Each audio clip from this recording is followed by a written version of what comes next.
Jordan from Happy Sabbath Homestead. It has been a crazy few days. We had a crazy wind, snow, blizzard, storm thing. It came out of nowhere and it was just one day, and I mean, people's fences blew down. It was crazy. It was 80, I think I heard like 80 miles an hour wind, but I was genuinely afraid of the trees in my backyard falling down, or like around my backyard. So people, they have unpruned trees that I look at and think liability, because they're not edible trees. So they're elm trees, but they're American elm, so they're not the slippery elm that's beneficial. And if I'm wrong on that about American elm, please let me know, because I have them all over my neighborhood and that would be awesome if I could use them. But I wanted to show you the Holland Lot babies first time out. I'm going to flip you around. Okay, there we go. Here's the babies. I'm still not completely sure about genders yet, but the broken baby definitely looks like a female, and that would be awesome, because then I'd keep her for a breeding stock, because she's small and she just has tiny little ears. They haven't dropped yet, but that would be a really good mama, because I'd like to retire Honey, the mother of this litter. She's just not cleaning her bottom, and if she can't clean her bottom, I don't think she's gonna be a very good mama for too long.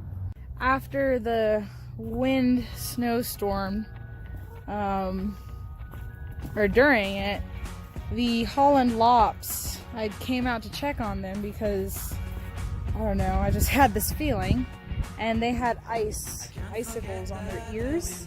So I mean, I caught them in time. There's no frostbite or anything, but they're with 80 mile per hour winds. This is not a good hutch. I will just say that. There was snow and ice all inside. So the Holland Lops both have the same one. It's just opposite side. But the snow is melting and it is nice out. And they're just loving it. There's Daffodil. Sweet girl. She's so pretty. I'm trying to find a true tricolor buck so I can start breeding her. We did put her in with Zion here. Neither my husband or I actually saw a fall off, so we're not totally sure if it happened, but she was in for a good 2 hours. Hazy. Hazy. Let's get this up for you. There you go. There you go. Look at you. You gotta back up a little bit. No, don't claim it. He's claiming it right now with his chin. Just don't pee on it and we're good. Can you back up just a little bit? Oh, of course.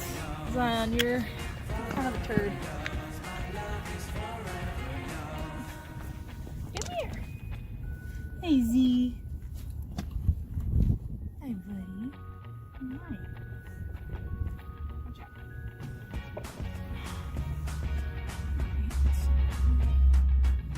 See, he's really tiny. I mean, he's not super tiny. He's quite small.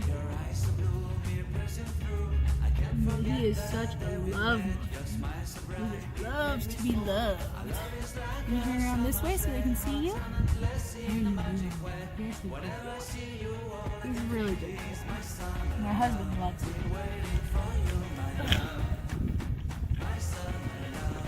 Okay, Z. Yeah, I don't get much video of him because he just likes to jump around me, so we'll move on. Nope. So all of these fences, and I didn't build the hutches, but I brought them all in here. I have my husband's help, but he's usually busy. So, you know, when you're a wife on the farm and your husband works, you do what you can. And so I always say it's not beautiful, but the rabbits love it. And we have the other babies out there. It's so exciting. And then we have, hello, why are you inside of the rabbit pen? You are not a rabbit. That's their oats. Excuse me. Well, I'm gonna beat you up, silly. Okay. So let's see. The chickens survived after the snowstorm. They had to be shut up in their coop all day long. We let them out a couple times, but they just stand in the snow and the rain, and I was very worried about them getting sick. But all of them are really good. We still just have one that just doesn't look amazing, but she's not showing any signs of sickness other than light coat on her, or light color in her feathers, and she gets all puffed up. But we've had them for a little more than a month now, and she's not getting better, but she's not getting worse. So we do have antibiotics if worse comes to worse. They're sitting in the nests, so that's for sure, but they're not laying in there.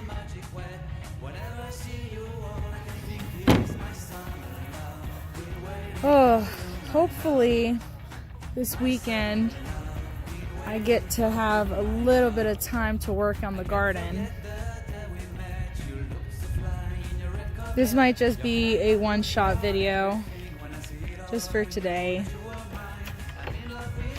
I'm thinking about changing my schedule on YouTube to like 1 or 2 times a week, because trying to get a video out every day is pretty difficult, especially with Homestead.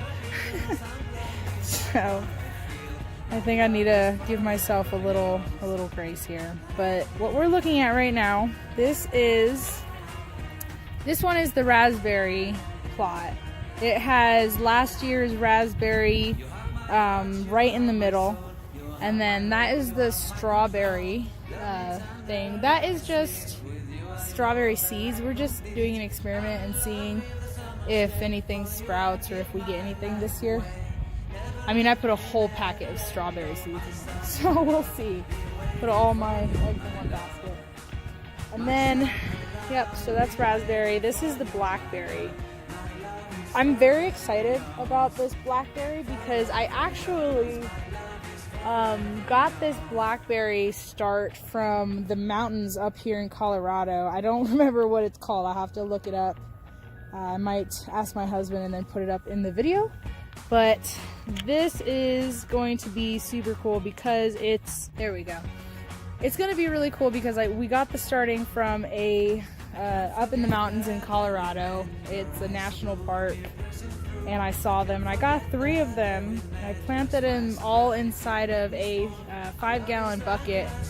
My husky, when we still had her, ate the start all the way to a nub this big, and I thought it was gone completely, and I was about to throw it away and not throw it away, but put it inside of the compost, and I pulled it apart, and it had little new starts all over the roots. And so I planted that thing, and hopefully by spring it comes up and we have delicious wild blackberries. They're gonna be really thorny, but I have a feeling they're gonna be delicious because I'm pretty sure I heard people would go up there and pick them wild, so they should be good. Yeah, that's it. It's in a old sandbox for a child. I buried it, and yeah. All right. So let's check out the greenhouse and see what temperature it is. And it's just a small greenhouse. I think that door is 78 inches long or tall. So this is 78 inches by, I don't know, like 2 feet, 2.5 feet. And then a bunch of other windows. So That's my handy dandy latch. I'd like to put oh my gosh, there's like hot air coming out of this right now. We need to go inside. Yeah! Oh my gosh. It straight up feels like summer. Let's see. What is the temperature in here? Can you guys see? I can't see. Oh my gosh. It's 95 degrees in here, guys. I have to bring my plants out. Man. Okay, there's a fly in here. I don't like that. Go, fly. Go. Oh, that is cool. Man. I am very satisfied with this tiny little greenhouse I put together in 4 hours. I mean, I've been collecting these windows and this material for a long time, but this is cool. I think Jess would be proud of me.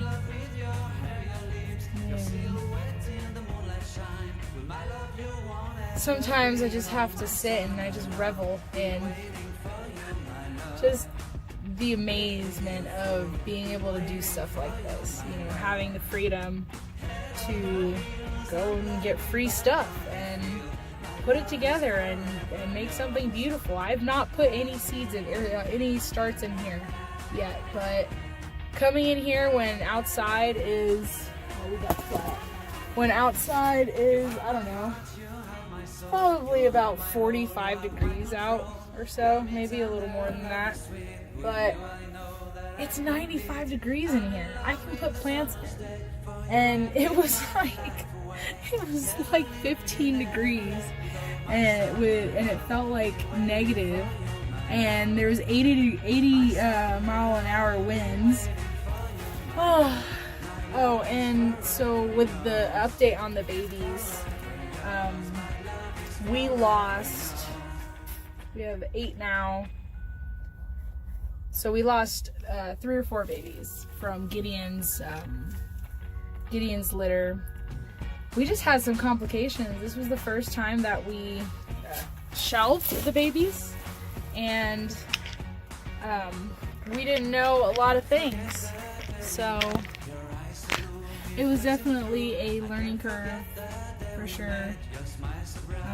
The babies that are alive are really fat and beautiful. There's one that's still having the same issues as before, but is getting a lot better.